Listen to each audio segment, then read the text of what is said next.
வணக்கம் நண்பர்களே, நான் உங்கள் மோகன்ராஜ். இன்னைக்கு நம்ம நெக்லிஜென்ஸ் வர்சஸ் ரெக்லெஸ்னஸ் தான் டிஸ்கஸ் செய்ய போகிறோம். ரெக்லெஸ்னஸ்னா துணிச்சலா ஒரு செயலை செய்யறாங்க, அதனுடைய பின்விளைவுகள் பத்தி தெரிஞ்சு. உதாரணத்துக்கு ரேஷ் டிரைவிங், ஈவன் சம் கேசஸ்ல இதுக்கு கிரிமினல் லைபிலிட்டி கூட அரைஸ் ஆகுது. இதே நம்ம நெக்லிஜென்ஸ் பார்க்க போனோம்னா அங்க அலட்சியமா செயல்படுறாங்க. டியூ கேர் அண்ட் காஷன்றது அங்க எக்ஸிஸ்ட் ஆகல.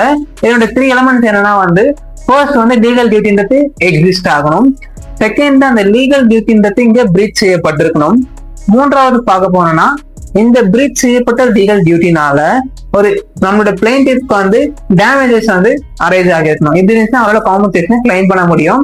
இதற்கான கேஸ் நம்ம பார்க்க போனோம்னா municipal corporation of Delhi versus Subhagwanti 1966. இது சுப்ரீம் கோர்ட்ல நடந்த கேஸ். ஃபேக்ட் என்னன்னா டெல்லியில பாத்தீங்கன்னா ஒரு கிளாக் டவர் இருக்கு. அது அரௌண்ட் ஒரு 80 இயர்ஸ் கிட்ட ஆகிடுச்சு. அது இடிஞ்சு விழுந்து சில டெத்ஸ் ஏற்படுது.